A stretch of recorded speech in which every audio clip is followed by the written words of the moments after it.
tadi yang kita nggak boleh ngerubah subjek, kemudian ada eksperimen. Eksperimen ini contoh, kalau dengan kata eksperimen, pasti kita nyambungin kata lab, terus habis kata lab pasti ada kata tikus gitu. Biasanya nyoba uji coba obat pakai tikus gitu. Kalau misalnya gini, misalnya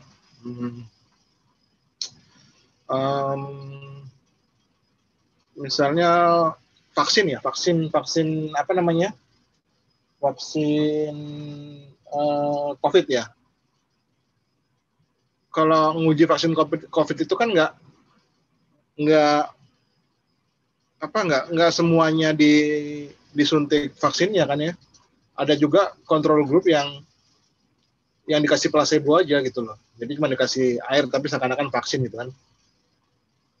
Nanti dilihat bedanya apa, apakah orang yang pakai antara orang yang dikasih vaksin sama orang yang cuma dikasih placebo, apakah tingkat penularannya beda.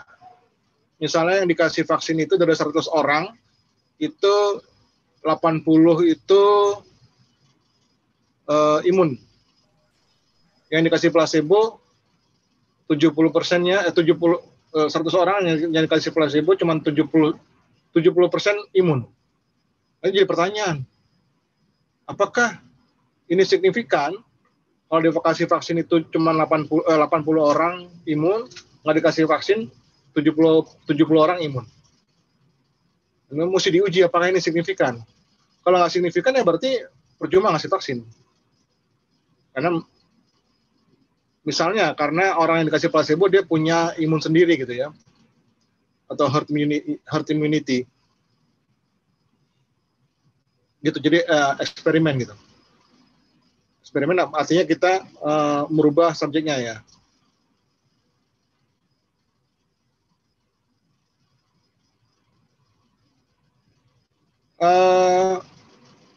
Metode sampling itu ada, saya kok jadi bingung. Ini udah langsung kelihatan 6 ya, dari random sampai multi stage ya. Iya Pak. Iya Pak. Oke.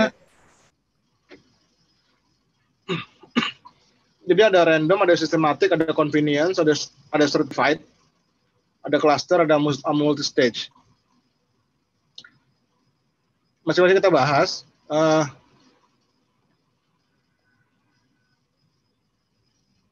Simple random sample di buku ini sih seperti ingin mengatakan bahwa simple random sample itu paling unggul ya. Gimana sih simple random sample ini? Jadi kalau misalnya ada n jumlah subjek, itu masing-masing itu punya kesempatan yang sama untuk terpilih. Jadi misalnya gini, misalnya 13 orang nih ya. 30 orang di kelas ini. Ada 30 ya. Ada 30, saya pengen pilih 10 nih.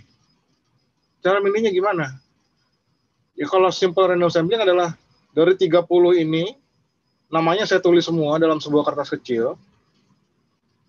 Dalam 30 kertas kecil, saya tulis semua, saya gulung, saya masukkan dalam toples, saya kocok-kocok, saya ambil satu demi satu 10 buah. Itu kan masing-masing orang punya kesempatan untuk terpilih sepertiga ya. Butuh 10, sementara ada 30, berarti 10 per 30, sepertiga. Masing-masing orang punya kesempatan sepertiga untuk terpilih sebagai sampel. Itu randomnya adalah saya milihnya, randomnya adalah saya udah mengocok nama-nama itu, kemudian saya ambilnya satu demi satu. Ya, itu simple random sampling. Kemudian ada random sample, ada probability sample. Kalau probability itu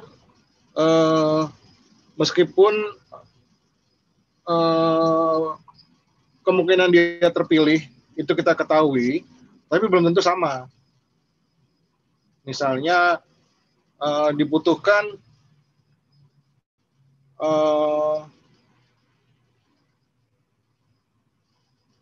4 wanita di kelas ini yang nomor sepatunya antara 30 sampai 40.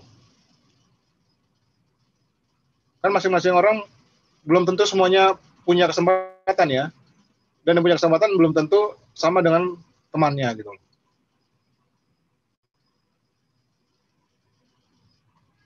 Random sampling ini gimana sih bikinnya selain dengan cara mengocok arisan begitu ya? Kalian sudah familiar dengan penggunaan dengan generating angka random dari Excel?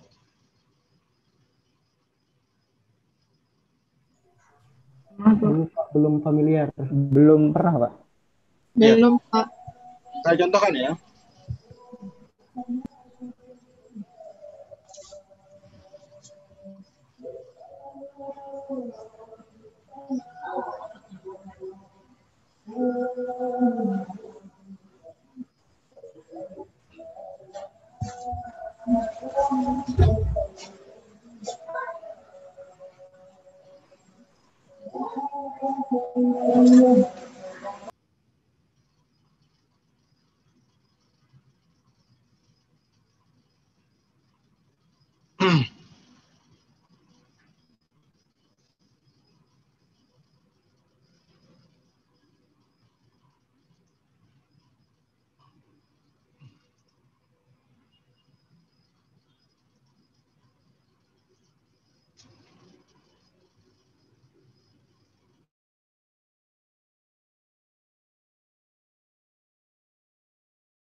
Misalnya gini ya, ini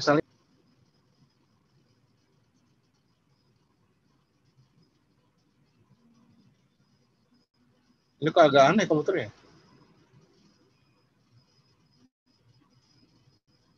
Misalnya saya butuh 25 sampel ya. 25 sampel, itu sampel misalnya apa?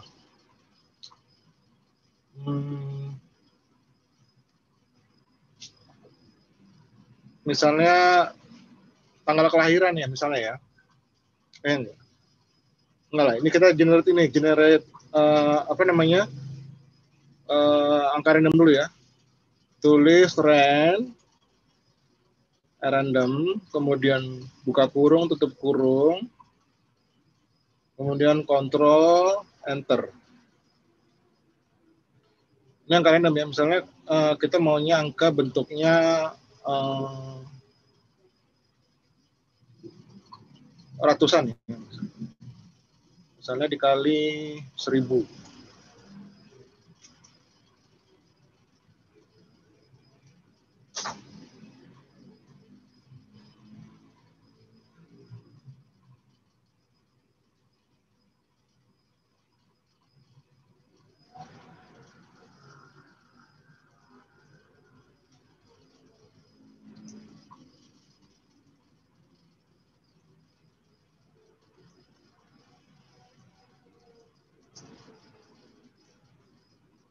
Ini kan dapat angka random ya.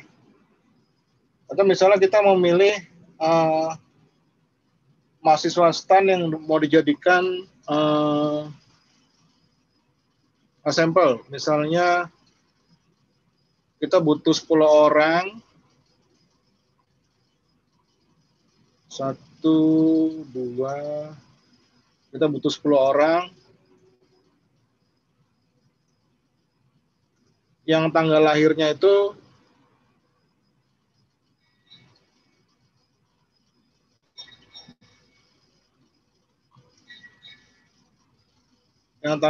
misalnya antara tanggal 1 sampai tanggal 15.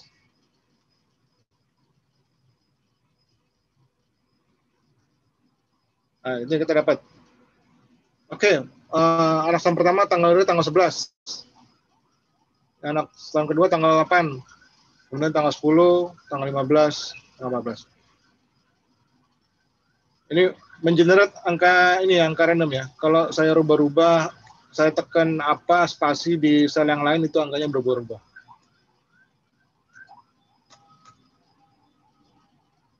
Gitu ya.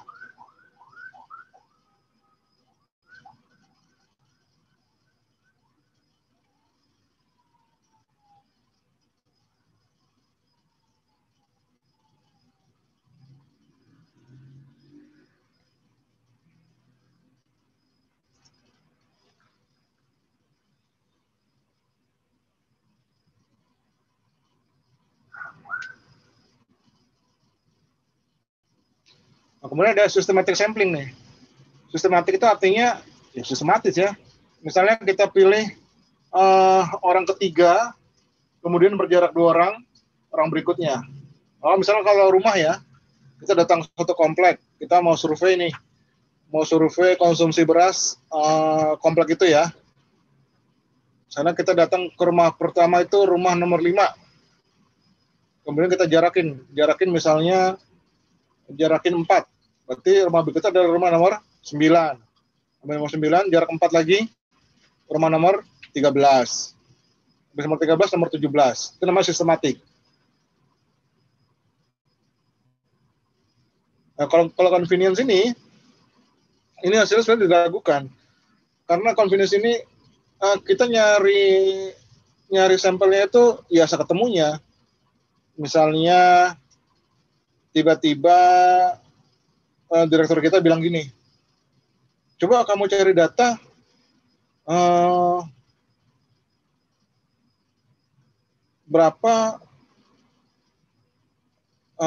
berapa rupiah orang habiskan untuk makan siang hari ini. Kamu cari sana. Kita kemudian keluar kantor ke tempat orang jual makanan. Ada orang yang barusan beli makanan, kita tanya, Pak, Bapak beli makanannya berapa? Saya 30.000 Pak hari ini. Oke Pak, makasih.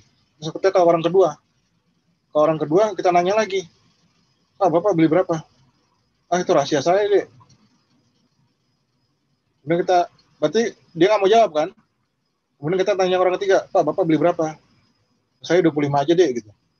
Itu artinya sekenanya orangnya mau jawab atau enggak terserah. Nah, ini hasil data yang dikumpulkan bisa diragukan. Karena kan belum tentu kalau misalnya kita cuma datang ke satu daerah itu berlaku untuk daerah lain gitu ya. Nah, kemudian ada strata. Strata ini biasanya digunakan di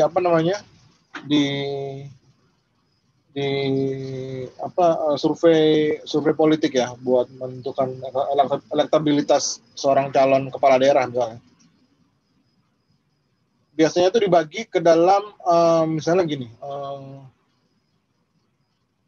misalnya pilkada di Kabupaten Bulukumba.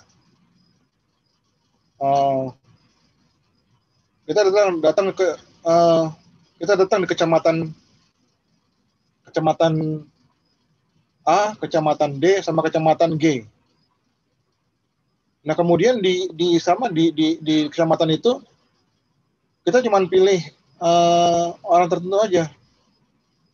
Kita cuma pilih orang yang naik mobil.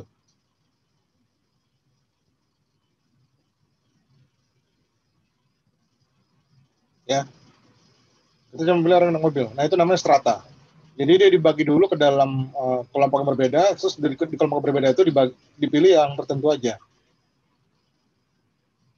Nah, bedanya sama klaster, kalau klaster itu tadi di Kabupaten Bulukumba, kita datang kecamatan A, kecamatan D, kecamatan G, setiap orang di kecamatan itu kita tanya, Pak, Bapak milih siapa nanti? Setiap orang di kecamatan itu kita tanya. Itu namanya cluster sampling. Nah, kemudian ada multi-stage. Multi-stage berarti campuran antara cluster sama certified. Bisa dibayangkan contohnya ya.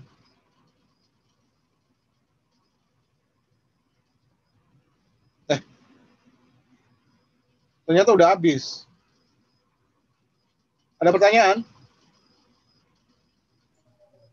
Permisi Pak, izin bertanya. Ya, silakan.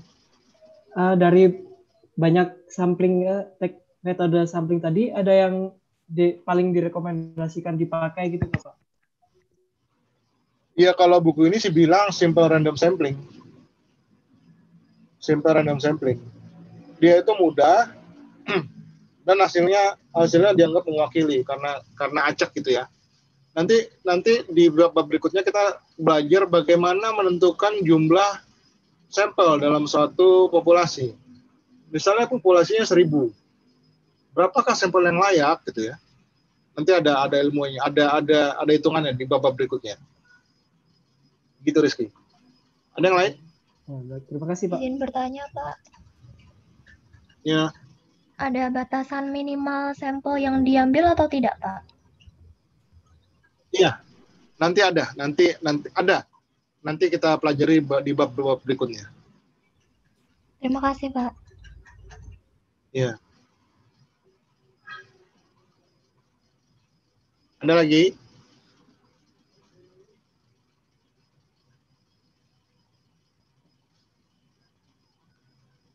Kalau nggak ada, tugas ya. Ini nomor yang di buku saya nih. Tapi kayaknya nggak cocok. Makanya akan saya share di grup.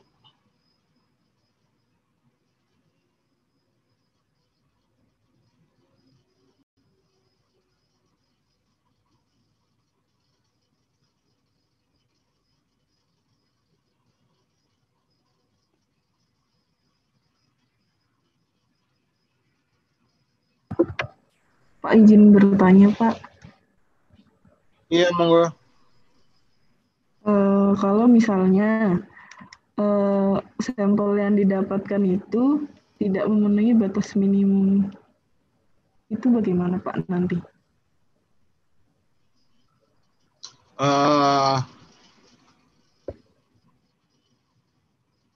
Ya kalau gampangnya kan cari sampel baru ya. Kalau cari sampel baru, atau nanti itu tingkat keyakinannya dirubah. Tingkat keyakinan statistiknya dirubah. Significance level. Berarti diganti metodenya ya Pak? Enggak, Mbak, ini tingkat keyakinan. Misalnya dengan sampel yang ada, sampel yang memenuhi kuota gitu ya, kita punya tingkat keyakinan 5%. Nah, nanti begitu ternyata sampelnya kurang, tingkat keyakinannya jadi berubah. Misalnya jadi 10% gitu ya, jadi 50%. Tapi secara umum di dunia statistik itu pakai angka keyakinan 5%. Dan dari sekarang saya bilangin bahwa kata simple random sampling, kata 5% itu akan kalian dengar terus-menerus sepanjang semester ini. Terima kasih. Iya, baik Pak. Terima kasih. Ada lagi?